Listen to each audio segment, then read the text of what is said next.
இந்த நாட்டில் நடைபெறக்கூடிய அடாவடிகளையும் குறுக்கிற்கு மன்னிக்கவும். அருமை சகோதரர்களே, எங்களுக்கு தகவல் வருகிறது. அங்காங்கே நிற்கக்கூடிய தோழர்கள் ஆம் ஆத்மி கட்சியிலே நாங்களும் இணைய வேண்டும். யாரை தொடர்பு கொள்வது? நாங்களும் உங்களோடு சேர்ந்து மக்கள் பணி செய்வதற்காக ஆசையாக இருக்கிறோம், ஆவலாக இருக்கிறோம் என்று கூறுகிறார்கள். அவர்களுக்கு ஒரு வாய்ப்பாக அருமை சகோதரி சுதா அவர்களும் நூறுபாய் அவர்களும் செல்லா அவர்களும் அந்த மெம்பர்ஷிப் புக்கோடு அந்த கடைசியிலே இருப்பார்கள். யாரெல்லாம் ஆர்வப்படுகிறீர்களோ உங்களுடைய பெயரை சேர்த்து ஆம் ஆத்மியிலே இணைந்து கொண்டு இரண்டாம் சுதந்திர போராட்டத்திற்கு தயாராகவும் வாருங்கள் என்று உங்களை அழைப்பு கொடுக்கின்றேன்.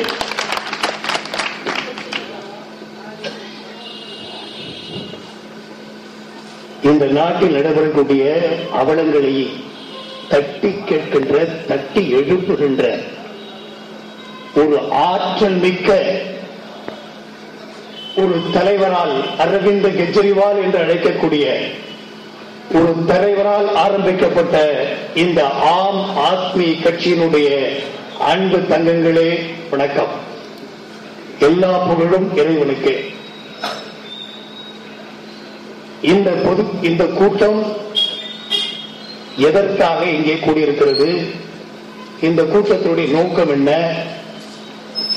இந்த கூட்டத்திற்கு இங்கே அமைவதற்கு காரணமாக இருந்த மரியாதைக்குரிய ஹாஜா மைதீன் அவர்களே, சந்திரமோகன் அவர்களே, ஜெயராமன் அவர்களே மற்றும் இந்த கூட்டம் அமைந்து இந்த பகுதி மக்களுக்கு ஒரு நன்மை விழிப்புணர்வை ஏற்படுத்த நீங்கள் எல்லாம் வழிகோல் இருக்கிறீர்கள். உங்களுக்கு என்னுடைய வாழ்த்துக்களை முதலில் தெரிவித்துக் கொள்கிறேன். அடுத்ததாக இங்கே பல பகுதியிலிருந்தும் வந்திருக்கிறீர்கள். இப்பொழுது அவர் சொன்னது போல இங்கே இருப்பவர்களையும் தட்டி எழுப்பி இருக்கிறீர்கள். இந்த தட்டி எடுப்பல் மண்ணடியில் மட்டும் போனாது, இந்த மண்ணின் முழுவதும் உருவாக வேண்டும். அதற்கான ஒரு எழுப்புதல் தான் இந்த பொதுக்கூட்டம். இந்த பொதுக்கூட்டம் என்பது மக்கள் விழிப்புணர்வு பொதுக்கூட்டம் என்று அறிவித்திருக்கிறார்கள். எதற்காக? 1947 இந்தியாவின் சுதந்திரத்துக்காக எத்தனையோ பேர் பாடுபட்டார்கள். ஆனால் அந்த இந்தியாவின் சுதந்திரத்தை மரியாதைக்குரிய மகாத்மா காந்தி அவர்களால் தான் முடித்து வைக்க முடிந்தது. அதை போல இந்த கேடுகட்ட அரசியல்வாதிகள், தரங்கட்ட இந்த அரசியல்வாதிகளுக்கெல்லாம் ஒரு முடிவு கட்டுகின்ற ஒரு அருமையான வாய்ப்பை இன்று ஆம் ஆத்மி கட்சி இந்த தேசத்தில் உருவாக்கி இருக்கிறது. ஆங்காங்கு இருக்கின்ற அருமை சகோதரர்களே, நண்பர்களே, பெரியவர்களே, கொஞ்சம் உங்கள் செவிகளை இந்த பக்கம் திருப்புங்கள். இதுவரை திருடர்கள் பக்கமும் கொள்ளையர்கள் பக்கமும் கேடுகட்டவர்கள் பக்கத்தில் திருப்பிக் கொண்டு இந்த நாட்டையும் உங்கள் வருங்கால சந்ததிகளையும் தவறான பாதையில் கொண்டு செல்ல இருக்கின்றீர்கள். தயவு செய்து உங்களுடைய பிள்ளைகளுக்காக உங்கள் செவிகளை இந்த பக்கம் கொஞ்சம் திருப்புங்கள். நாங்கள் உங்களிடம் எதையும் எதிர்பார்க்கவில்லை. நீங்கள் நன்றாக இருக்க வேண்டும் என்பதற்காக வந்து அமர்ந்திருக்கிற கூட்டம் தான் இந்த கூட்டம். தமிழக மக்கள் நல்லா இருக்கணும். இந்த நாட்டில் நல்லவர்கள் தான் ஆட்சி செய்ய வேண்டும். 1967 பின்னால் நல்லவர்கள் எல்லாம் அரசியல் இருந்தாங்க. ஆனால் 1967 பின்னால் இந்த நாட்டிற்கு சனி பிடித்தது. திமுக என்ற ஒரு சனி இந்த தேசத்தை பிடித்து, இந்த தமிழகத்தை பிடித்து ஆட்டி வைத்துக் கொண்டிருக்கிறது. அந்த சனி இன்னும் ஓயவில்லை. அது அதிமுக என்ற உருவ மாற்றத்தில் மீண்டும் நின்று கொண்டிருக்கிறது. சந்துரு அவர்கள் சொன்னார்கள், இவர்கள் மாறி அவர் வருகிறார்கள், அவர்கள் மாறி இவர்கள் வருகிறார்கள். இனிமேல் இவர்களும் வர முடியாது, அவர்களும் வர முடியாது. ஆம் ஆத்மி என்ற ஒரு மக்களுக்கான ஒரு கட்சி, மக்களால் நடத்தப்படக்கூடிய ஒரு கட்சி உருவாகி கொண்டிருக்கிறது.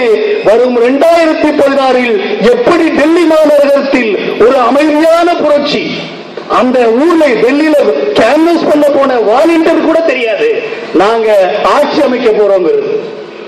அப்படிப்பட்ட ஒரு புரட்சியை, ஒரு அமைதியான புரட்சியை ஏற்படுத்தியவர்கள் ஆம் ஆத்மிக்காரர்கள் இந்திய தேசத்தில். இதே நிகழ்ச்சி இங்கே நடக்கத்தான் போகுது. உங்களுக்கு வந்து அதை பார்த்தா ஆச்சரியமா இருக்கலாம், பைத்தியகாரமா இவன் சொல்றானேன்னு நினைக்கலாம். நண்பர்களே, நான் ஸ்ரீபெரும்புதூர் தொகுதியில் பாராளுமன்ற தொகுதியில் போட்டியிட்டவன். 8 நாள் பிரச்சாரத்தில் எனக்கு 19,000 வாக்குகள் அளித்தவர்கள் இந்த தமிழகத்து மக்கள், ஸ்ரீபெரும்புதூர் தொகுதி மக்கள் என்பதை மறந்து விடாதீர்கள். இந்த 19,000 வாக்குகளுக்கு 5 ரூபா கொடுக்கல, நாங்க 1 ரூபா கொடுக்கல. எந்த ஒரு பலனையும் எதிர்பார்க்காமல் எங்களால் கொண்டு போய் சேர்க்க முடியவில்லை. நாங்கள் ஒழுங்காய் கொண்டு போய் சேர்த்திருந்தால் ஸ்ரீபெரும்புதூர் தொகுதியினுடைய நாடாளுமன்ற உறுப்பினராக நான் வெற்றி பெற்றிருப்பேன். எதற்காக சொல்லுகிறேன் என்றால், நல்லவர்களே வெளியே வாருங்கள், நல்லவர்களே வெளியே வாருங்கள், படித்தவர்களே வெளியே வாருங்கள் என்பதற்கு அழைப்பதற்காகத்தான் இந்த கூட்டம். நல்லவர்களே, இதுவரை நீங்கள் அமைதியாக இருந்தது போதும், வெளியே வாங்கன்னு கூப்பிடுறதுக்கு தான் வந்திருக்கிறோம். படித்தவர்கள் எல்லாம் இன்று ஒன்று சேர்ந்து கொண்டிருக்கிறோம். பாருங்க, உட்கார்ந்து இருக்கிற ஒவ்வொரு ஆளும் சாதாரண ஆள் இல்ல. ஒவ்வொருத்தரும் ஐஐடி படிச்சவங்க, டாக்டர்ஸ், என்ஜினியர்ஸ், ஸ்ட்ரக்சரல் இன்ஜினியர், எத்தனையோ பேர் இங்க வந்து அமர்ந்திருக்கிறார்கள். அன்பார்ந்த அருமை நண்பர்களே, இதையெல்லாம் நீங்கள் மனதில் கொள்ள வேண்டும். ஒரு மாற்றத்திற்கான ஒரு ஏற்பாட்டை நீங்கள் செய்ய வேண்டும். இப்பொழுது இந்த கூட்டம் ஏன் நடக்குது? ஸ்டான்லி மருத்துவமனைன்னு ஒண்ணு இருக்கு. ஸ்டான்லி மருத்துவமனை மட்டும் இல்ல, இது மாதிரி ஏராளமான மருத்துவமனை இருக்கு. நானே பிரமிச்சு போனேன். ஆம் ஆத்மி தொண்டர்கள் இந்த அளவுக்கு, ஏன்னா இனிமே போலீஸ்காரங்க தயவு செய்து முடிவு பண்ணிட்டு எங்களை கேட்டீங்களாமே, யாரையும் பேசக்கூடாது, தடை உத்தரவா போடுறீங்க. யாரை பற்றி, நான் யாரை பற்றி, அரசியலில் பொது வாழ்வில் யார் வந்தாலும் சரி, அது முதலமைச்சராக இருந்தாலும் சரி, எதிர்கட்சி தலைவராக இருந்தாலும் சரி, இல்ல டம்மி விஜயகாந்த் போல டம்மி எதிர்கட்சி தலைவர்களாக இருந்தாலும் சரி, யார் பொது வாழ்வுக்கு வந்து மக்களுக்காக பணியாற்றுறோம், மக்கள் கையில காசு வாங்கி சம்பளம் வாங்கிட்டு இருக்கிற யாராக இருந்தாலும் அவர்களை தட்டி கேட்கின்ற உரிமை எங்களுக்கு இருக்கு, நாட்டு மக்களுக்கு இருக்கு. எங்கள்கிட்ட சம்பளம் வாங்குறீங்க, காவல்துறை நண்பர்களே நன்றாக சிந்தியுங்கள். யார்கிட்ட சம்பளம் வாங்குறீங்க? எம்எல்ஏ, இந்த பகுதியுடைய எம்எல்ஏ இருக்கிறது யாரு? சம்பளம் யாரு கொடுக்குறா? எல்லாரும் கவர்மெண்ட் வேலை, கவர்மெண்ட் சர்வீஸ் சொல்றான். சர்வீஸ் என்ன அர்த்தம்? சேவைன்னு அர்த்தம். அந்த சேவைக்கு சம்பளம் வாங்குபவர்கள் அத்தனை பேரும் மக்களுடைய வரி பணம் இன்னைக்கு ரோட்ல கொடுக்குறீங்க. Car, motor cycle, life tax அத்தனை ஒவ்வொன்றிலையும் நீங்கள் பணம் கொடுத்துக் கொண்டிருக்கிறீங்க. கொடுத்துக் கொண்டிருக்கிற அத்தனை பணத்திற்கும் அவர்கள் பதில் சொல்ல கடமைப்பட்டவர்கள். லதா சந்திர சொன்னாருங்க, ஏன் என்று கேட்கக்கூடிய தகுதியை நாம் இழந்திருக்கிறோம். அரசியல்வாதிகளை பார்த்து பயப்படுறோம். ஏன்னு கேட்ட 1967 இருந்து இந்த நாட்டில் திமுக காரணம், அண்ணா திமுக காரணம் எதை வளர்த்து வச்சானோ தெரியல, பொறுக்கிகளையும் ரவுடிகளையும் வளர்த்து வைத்திருக்கிறார்கள். தெருக்கு தெரு பொறுக்கிகளா இருக்கிறான், கட்சிக்காரன் சொல்ல முடியல. எங்களை நெருங்குவதற்கு யாருக்கும் யோகிதை இல்லை. ஒரு கவுன்சிலர் தாங்களே பார்க்கிறார், ஒரு வீடு கட்ட முடியல, அங்க போய் நிற்கிறான் கவுன்சிலர். பிச்சைக்காரர்களை கேவலமாக ஆங்காங்கும் கவுன்சிலர்கள் நின்று கொண்டிருக்கிறார்கள். உங்களுக்கெல்லாம் முடிவு கட்டுவதற்குத்தான் ஆம் ஆத்மியாகிய நாங்கள் வந்து கொண்டிருக்கிறோம். ஒரு எம்எல்ஏ என்ன கொள்ளையா? வெக்கமா இல்ல? மக்கள்கிட்ட போய் பிச்சை எடுப்பதை விட கேவலமாக ஓட்டு கேட்கிறீங்க. எலெக்ஷன் வந்த விரும்பி தலைகிறீர்கள். ஒரு மருத்துவமனை, நான் கேட்கிறேன், இந்தியாவில் 4 மெட்ரோபாலிட்டன் சிட்டி இருக்கு. ஒரு மெட்ரோபாலிட்டன் சிட்டியை ஒழுங்கா வைக்கிற யோகியில இந்த திமுக, அண்ணா திமுக விட்டுறக்கூடாது. இந்த மக்கள் வந்து என்னன்னா இவன் இல்லைன்னா அவன் இல்லைன்னா இவன் போயிட்டு இருக்கிறான். இந்த அம்மாவை தாக்குனா அவன் என்ன நினைச்சுக்கிறான், பாவம் அடுத்தது அங்க சான்ஸ் கொடுத்துடலாம். அந்த சான்ஸுக்கு இனிமே வேலை இல்லை. ஆம் ஆத்மிக்காரர்கள் வீடு வீடாக சென்று கொண்டிருக்கிறார்கள். சென்னையில் அமைதியான புரட்சி தமிழகம் முழுவதும் நடைபெற்றுக் கொண்டிருக்கிறது. டெல்லியில் அவங்க பார்த்துக்குவாங்க, டெல்லிய நாங்க அதை பத்தி இப்ப கோர்ஸ் பண்ணல. அவர் மிகப்பெரிய அறிவாளிகள் எல்லாம் அங்கே டெல்லியில் இருக்கிறாங்க. மிகப்பெரிய தியாக சீலர்கள் எல்லாம் அங்கே டெல்லியில் இருக்கிறார்கள். ஞாபகம் வைத்துக் கொள்ளுங்கள். நல்லவர்கள் அங்கே சாதாரண. நான் டெல்லி போய் பிரமிச்சு போனேன். நான் சிறு வயதிலிருந்து போராளி தான். ஆனால் ஆம் ஆத்மி இப்படி ஒரு உணர்வோடு இத்தனை பேர் இருக்கிறார்களே, இந்த கட்சியில் ஒன்று இணைந்த எனக்கு பெருமை அளிக்கிறது. நான் போயிருந்தா திமுகவுக்கு போயிருக்கலாம், அண்ணா திமுகவுக்கு போயிருக்கலாம், எல்லாம் கொடுத்திருப்பான். நல்லா பேசுவேன், பத்திரிகையாளர், எல்லா தகுதி இருக்கு, உடனே எடுத்துக்குவோம். எனக்கு அது தேவையில்லை. என்னுடைய வருங்கால சந்ததிகளுக்கு கல்வியை கொடுத்தனே. அம்பத்தூர்ல படிக்கிற பிள்ளைக்கு கல்வி வேற மாதிரி இருக்கு, டி நகரில் படிக்கிற பிள்ளைக்கு கல்வி வேற மாதிரி இருக்கு. ஒரு தரமான கல்வியை கூட கொடுக்க யோகியற்றவர்கள் நம்மை தொடர்ந்து ஆண்டு கொண்டிருக்கிறீர்கள். என்ன நியாயம்? ஒரு பிள்ளை காலுக்கு டெஃபண்டம் அப்படின்னு சொல்லிட்டு பேப்பர் தூக்கிட்டு வருது. என்னடா ஃபீஸ் கட்டிட்டு ஏதோ உங்களால முடிஞ்சது கொடுங்கன்னு கேட்கிறேன். ஒரு நாட்டை ஒரு பள்ளிக்கூடத்துல ஒரு ஃபீஸ கூட கட்ட முடியாத நிலைமையில மக்களை வச்சுக்கிட்டு இவர் டிவியில பேசுறாரா? கக்கூஸ் இல்லை, டாய்லெட் இல்லைன்னு சொல்லி மாணவ மாணவிகள் போராட்டம் பண்றாங்க. தெருவுல வந்து ஹாஸ்டல் சரியா இல்லைன்னு போராட்டம் பண்றாங்க. டிவியில பேசுறாரா? அப்துல் கலாமுக்கு போட்டியா ஒரு ஆள் இந்தியாவில் கிளம்பி இருக்கிறார். இப்போ அவர் ஒரு மிகப்பெரிய உயர்ந்த மனிதர். அப்துல் கலாமை பத்தி யாராவது தப்பா பேசினா தப்பா பேசுறத பார்த்து இவனுக்கு ஏதோ கோளாறு போல் இருக்கும். அப்படிப்பட்ட ஒரு மாமனிதர் பதவிக்கு வரும் முன்னும் மாணவர்களோடு இருந்தார், பதவிக்கு வந்தும் மாணவர்களோடு இருந்தார், பதவி போன பிறகும் மாணவரோடு இருக்கிறார். அந்த மாமனிதரை யாராவது கம்பேர் பண்ண முடியுமா? மாணவர்களோட பேசுறார். பேசியது குறை சொல்லல. நீ நிர்வாகி, நிர்வாகம் பண்ண வந்திருக்கிற, உங்க அட்வைஸ் எங்களுக்கு தேவையில்லை. மாணவ மாணவிகளுக்கு தகுந்த கல்வியை கொடு, எல்லோருக்கும் தரமான ஒரே கல்வியை கொடு. இதை கேட்பதற்கு, இதை தருவதற்கு நீங்கள் தயாராக இல்லை. ஆனால் அட்வைஸ் பண்ண வரீங்க. இங்க தமிழ்நாடு இது பெரிய கூத்து. இங்க திமுக ஆரம்பிச்சு வச்சது. இப்ப தேர்தல் வருது. என்ன தேர்தல் இது? உள்ளாட்சி தேர்தல். அதுக்கு ஒரு பை எலெக்ஷன். அந்த பை எலெக்ஷன் கோயம்புத்தூர்ல நிக்கிற ஒரு தேர்தல் நிறுத்த வேண்டியது, அவனை கொண்டு போய் எம்பி ஆக வேண்டியது. திருப்பி அங்க ஒரு தேர்தல். இந்த தேர்தலில் செல்லும் உள்ளது எல்லா கட்சி திமுக சொல்லுது. இப்ப தேர்தலில் தேர்தல் அது துறையும் அரசாங்கமும் ஒண்ணு சேர்ந்து போயிடுது. இவர்கள் தில்லுமுள்ளு செய்வார்கள். இந்த தில்லுமுள்ள கற்றுக் கொடுத்ததே நீதானே. திமுக என்ற ஒரு கட்சி தான் கிரிமினல் நம்பர் 1.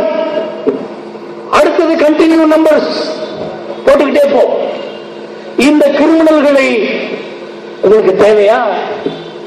எனக்கு முன்னாடி பேசினவங்க எல்லாம் கேட்டாங்க, இந்த கிரிமினல்கள் உங்களுக்கு வேண்டுமா? இன்னைக்கு பாருங்க, தமிழகத்தில் 19 முறை அமைச்சர்கள் மாற்றப்பட்டிருக்கிறார்கள். 19 முறை அமைச்சர்கள் மாற்றப்பட்டிருக்கிறார்கள். ஏன் இன்னைக்கு 19வது முறை? பத்திரிகையில செய்திகள், நான் சொல்லல. வசீகரன் ஏதாவது பேசுவான்னு வெயிட் பண்ணிட்டு இருக்கிறாங்க சில பேர். எங்களுக்கு சட்டம் தெரியும், எல்லோரையும் எப்படி கையாளுவது என்பது எங்களுக்கு தெரியும். நாங்கள் ரோட்லயும் பேச தெரியும், கோர்ட்லயும் பேச தெரியும் எங்களுக்கு. உங்களை எங்கே கொண்டு போய் நிறுத்த வேண்டும் இன்னும் நீங்க அழைச்சிட்டு இருக்கிறீங்க. ஆகையினால் நாங்கள் நல்லவர்கள், தூய்மையானவர்கள், நேர்மையானவர்கள். அரசியல் சந்திரமோகன் சொல்ல மாதிரி அரசியல் எங்களுக்கு நன்றாக தெரியும். எந்த அரசியல்? உங்களை எல்லாம் கூண்டோடு கூண்டுக்கு ஏற்றக்கூடிய ஒரு அரசியல் இன்று ஆம் ஆத்மி கையில் தான் இருக்கிறது. நீங்கள் கை தட்டுவதற்காக இல்லை.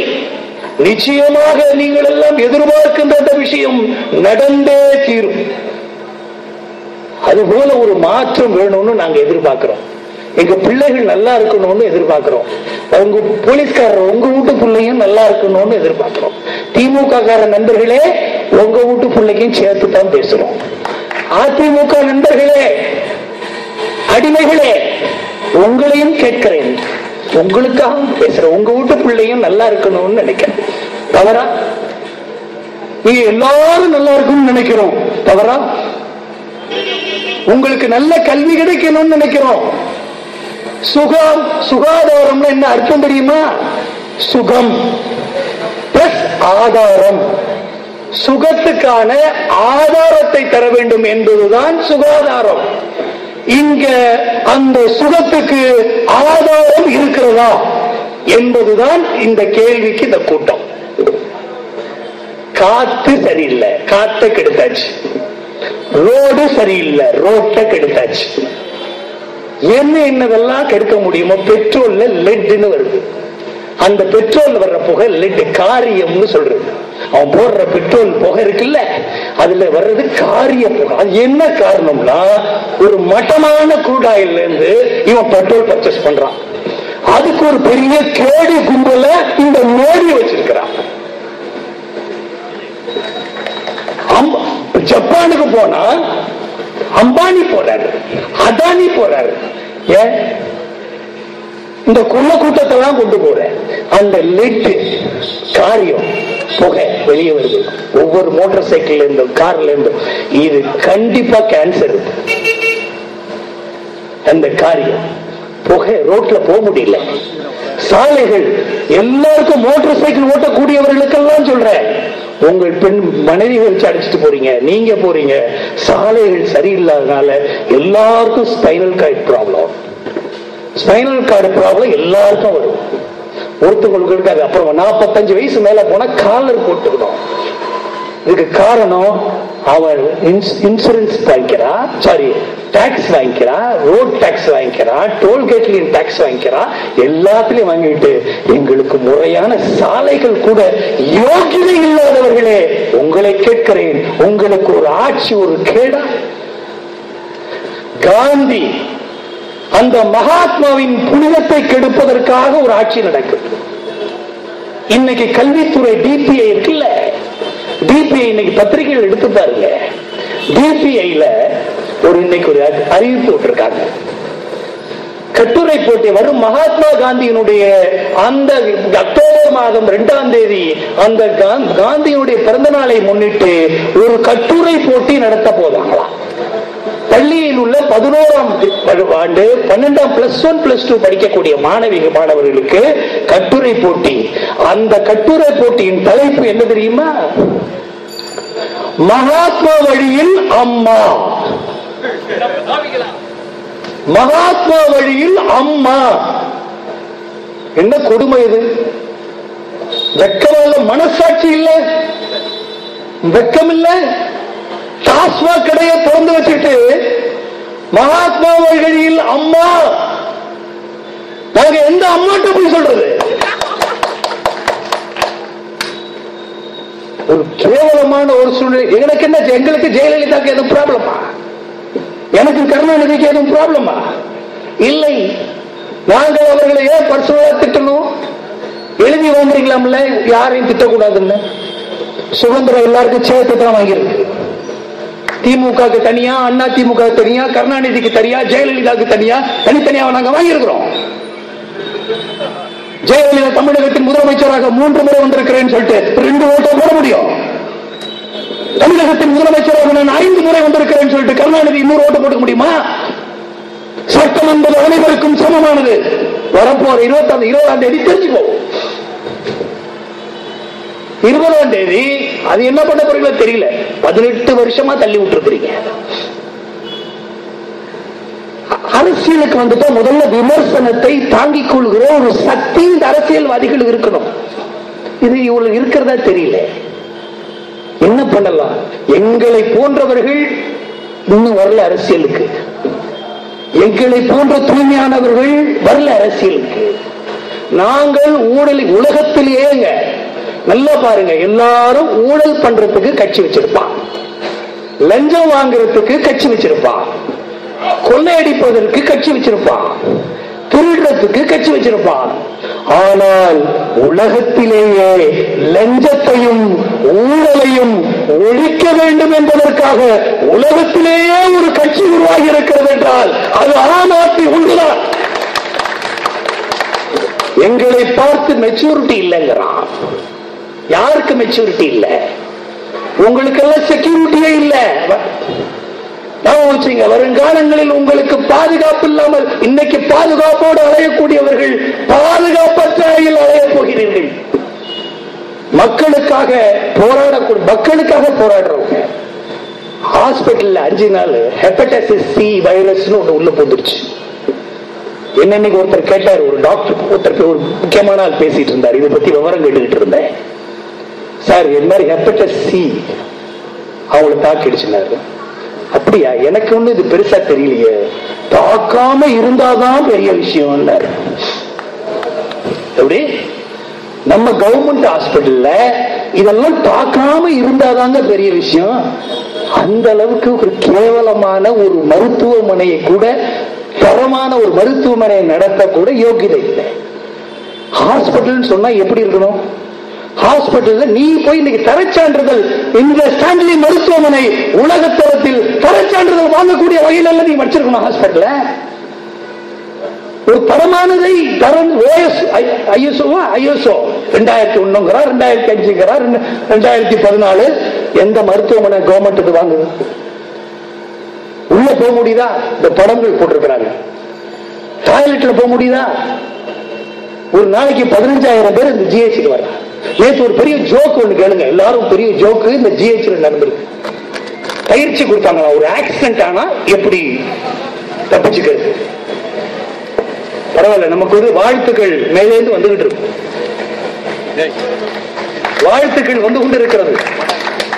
ஆகையினால அந்த தீயணைப்பு துறை எல்லாம் சேர்ந்து எனக்கு பயிற்சி, ஒரு ஆக்சிடென்ட் ஆனா எப்படி போறது, எப்படி தடுக்கிறது, எப்படி, இதெல்லாம் பயிற்சி கொடுத்தாங்களா? முதல்ல உங்க டாக்டர்ஸ்க்கு பயிற்சி கொடு, முதல்ல அங்க வேலை செய்யற வார்ட் பாய்க்கு பயிற்சி கொடு. லஞ்சம் வாங்காத டாக்டர், லஞ்சம் வாங்காத டீன், லஞ்சம் வாங்காத. இனிமே நாங்க ஆட்சிக்கு கண்டிப்பா வருவோம். வந்தால் ஒரே நாளில் இந்த லஞ்சத்தையும் ஊழலையும் ஒழித்து காட்டுவோம். முதல் ஒரு படம் வந்துச்சு, ஒரே நாள்ல முடிக்கல. இன்னைக்கு மக்களுடைய அந்த நிலைமை எப்படி இருக்கு தெரியுமா? கவர்மெண்ட்டுக்கு ஹாஸ்பிட்டலுக்கு போக மாட்டான், கவர்மெண்ட் ஸ்கூல்ல சேர்க்க மாட்டான், கவர்மெண்ட் சம்பந்தமான பணிகள்ல செய்ய மாட்டான். ஆனா கவர்மெண்ட் வேலை வேணும், எல்லாருக்கும் கவர்மெண்ட்ல வேலை வேணும். நாங்கள் ஆட்சிக்கு வந்தா ஒரே தான் அதிகாரிகள் ஜாக்கிரதையா இருங்க. ஆம் ஆத்மிக்காரங்க வந்தாங்கன்னா உடனே பதில் சொல்லுங்க, ஆம் ஆத்மிக்காரங்க வந்தாங்கன்னா உடனே நடவடிக்கை எடுங்க. ஏன் தெரியுமா? நாங்க விட மாட்டோம். நாங்க ஆட்சிக்கு வந்தால் ஒரே நாள், இன்னைக்கு நினைச்சா ஜெயலலிதா செய்யலாம், ஒரே நாள்ல தடுக்கலாம். லஞ்சம் ஊழல் பண்றவங்க யாராவது இருந்தா வேலையை விட்டு தூக்கிடுவோம்னு சொல்லட்டும், வாங்க சொல்லட்டும். ஒரு ஆள் லஞ்சம் வாங்குவானு சொல்லுங்க. அவனுக்கு லஞ்சம் முக்கியமா வேலை முக்கியமா என்றால் வேலைதான் முக்கியம். ஒரு அதிகாரி லஞ்சம் வாங்க மாட்டால். இதை ஆம் ஆத்மி வந்தால் செய்து காட்டும். நிச்சயமாக இன்று ஆம் ஆத்மி ஒரு அருமையான கட்சியாக, இது மழை பெய்யட்டும், அதை பத்தி கவலை இல்லை. இந்த மழை அல்ல, எதையும் சந்திக்கின்ற ஆற்றல் இந்த ஆம் ஆத்மிக்கு உண்டு. இந்த மழை எங்களை வரவேற்றிருக்கிறது. நிச்சயமாக சொல்லுகிறேன், நீங்கள் ஒவ்வொருவரும் தமிழகத்தின் மக்களே, நீங்கள் சிந்தியுங்கள், சிந்தியுங்கள். மாற்றம் வேண்டும், மாற்றம் வேண்டும் என்று சொல்லி திமுக மாற்றாக அதிமுகவையும், அதிமுக மாற்றாக திமுகவும் இந்த கேடுகட்ட கொள்ளையர்களுக்கு முடிவு கட்டி வருங்காலத்தில் நல்லவர்கள் தான் ஆள வேண்டும், நம்முடைய பிள்ளைகள் தான் ஆள வேண்டும், வருங்கால சந்ததிகள் நன்றாக இருக்க வேண்டும் என்பதை நாம் முடிவெடுப்போம். இந்த கூட்டத்தின் வாயிலாக தமிழகம் முழுக்கவும் செல்ல நாங்கள் தயாராக